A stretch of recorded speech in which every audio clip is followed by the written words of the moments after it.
Oui, bonjour Richard. En fait, je pense que certaines personnes connaissent pas mal, enfin, au moins un minimum mes travaux. Donc, effectivement, j'ai d'abord commencé par démontrer que le régime politique sous lequel nous vivions, c'est-à-dire le parlementarisme représentatif qui tourne autour d'une pseudo-séparation des pouvoirs, était lui-même une imposture.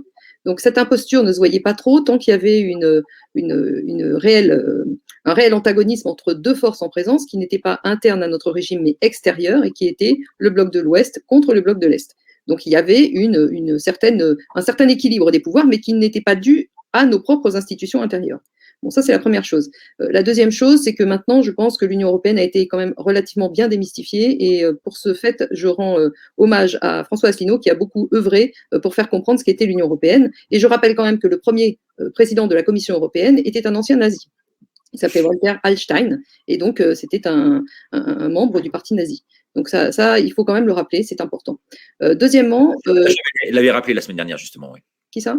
Natacha l'avait rappelé. Oui, non, mais c'est important de remettre un peu l'église au milieu du village, parce que c'est ce genre de petits détails qui, finalement, en s'accumulant avec d'autres détails du même genre et de même insignifiance, finissent par réaliser de très gros nuages qui s'amoncellent au-dessus de nos têtes.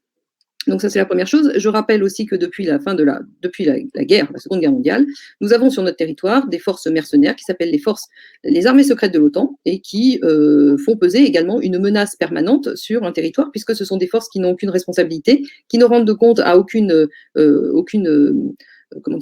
hiérarchie officielle, ni militaire, ni force de l'ordre, ni politique, ni rien. Donc c'est tout à fait indépendant de toute hiérarchie politique territoriale.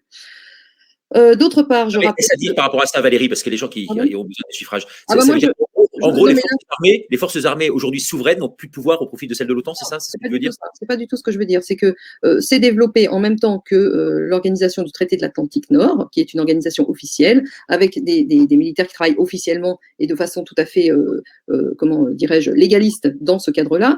Parallèlement à cette organisation officielle, c'est développé une organisation officieuse qui ponctionne des ressources en tant que de besoin dans l'organisation officielle, mais qui ne relève pas de l'organisation officielle, dans le sens où les mercenaires qui en font partie, les gens qui en font partie, sont organisés de façon autonome et ne sont comment dirais-je, rattachés à l'OTAN que par les plus hautes instances de l'OTAN, et qui sont des instances politiques et qui ne sont pas les instances militaires officielles de l'OTAN. Et ces gens qui travaillent dans les armées secrètes de l'OTAN ne dépendent pas, évidemment, de la hiérarchie militaire territoriale du territoire sur lequel elles opèrent.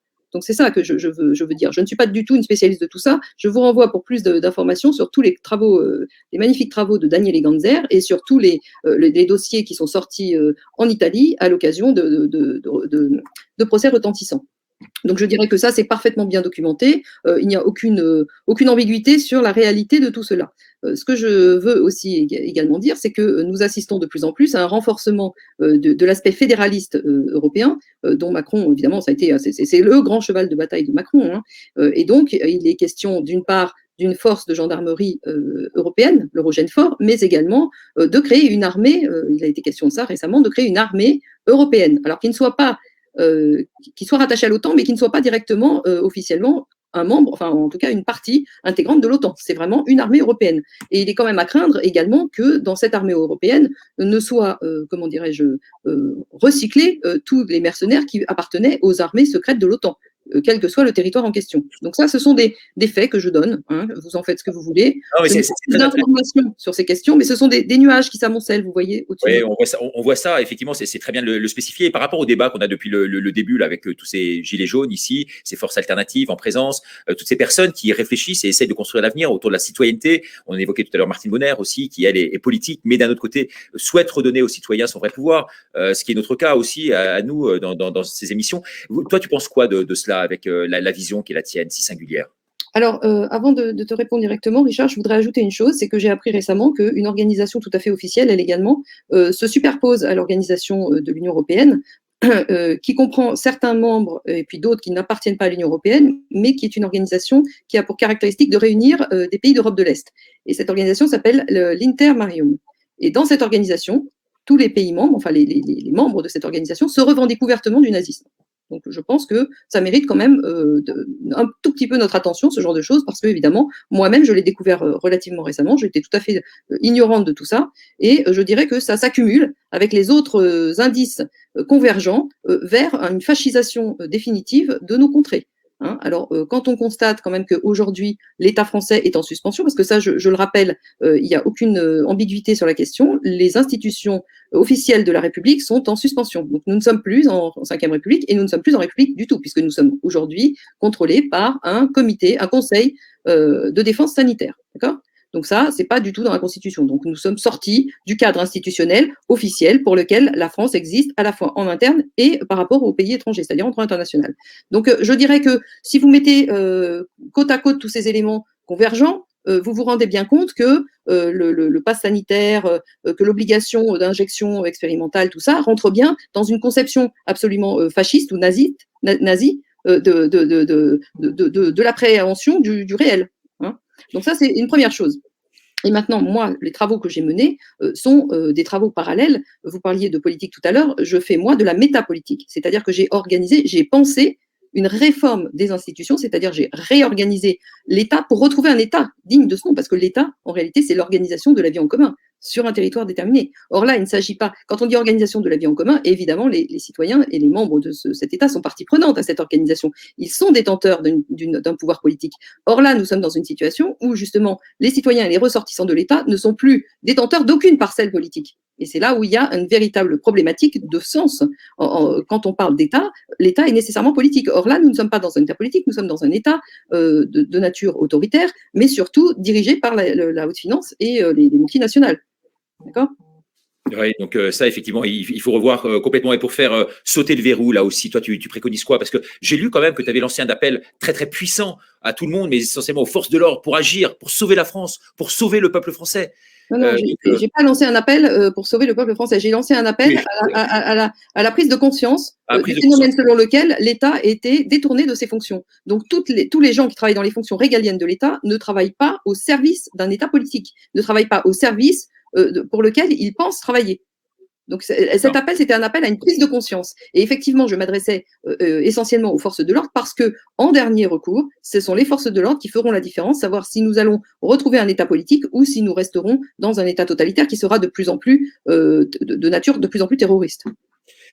Je ne pense pas qu'on soit dans une situation pré-révolutionnaire. Je pense qu'on est dans une évolution qui nous fera basculer dans ce dans quoi, en réalité, on était engagé depuis fort longtemps, c'est-à-dire qui concrétisera une longue histoire, ou alors on changera de paradigme et ce n'est pas de nature révolutionnaire, c'est de nature évolutionnaire. Ça, c'est la première chose. Deuxièmement, je prêche une fois de plus, et ça, je profite un peu du fait que vous me prêtiez votre antenne, pour inviter les gens à se réorganiser indépendamment de tout ce qui existe aujourd'hui en forme de groupement d'intérêts, c'est-à-dire par centre d'intérêt. Alors ça, c'est évidemment, on pense tout de suite aux intérêts par profession, mais ça peut aussi être par hobby, par des activités qui sont très importantes pour chacun d'entre vous. Donc chacun s'organise sur une activité particulière, organise l'activité avec des gens qui sont du même formaté, en tout cas qui sont intéressés par la même activité pour générer leurs propres règles de fonctionnement et au-delà de leurs règles de fonctionnement pour s'auto-réguler, c'est-à-dire sous une forme parfaitement autodéterminée, à deux exceptions près, le mandat impératif qui ne devra jamais être court-circuité et le principe de subsidiarité selon lequel les décisions qui peuvent être prises à un niveau ne doivent jamais remonter au niveau du dessus. Donc, quelle que soit l'organisation interne du groupement d'intérêts, les décisions sont prises au niveau où elles doivent être prises et non pas de façon artificielle, centralisée par une instance qui soit une instance représentative mais artificielle. Alors, les comités de salut public là, du capitaine Alexandre, là, dont il a parlé ce soir. Alors, je n'ai pas écouté sa prestation, donc je ne sais pas de quoi il parle. En tout cas, moi, je ne parle pas de comité de salut public parce que ça a une connotation révolutionnaire extrêmement déplaisante et On se souvient que tout ce qui a été fait en comité de salut public a généré beaucoup de morts. Donc moi, je préconise pas les morts. Je préconise la paix sociale et donc une organisation pacifiste autour de centres d'intérêt coordonnés par des gens qui ont des compétences particulières en organisation, par exemple.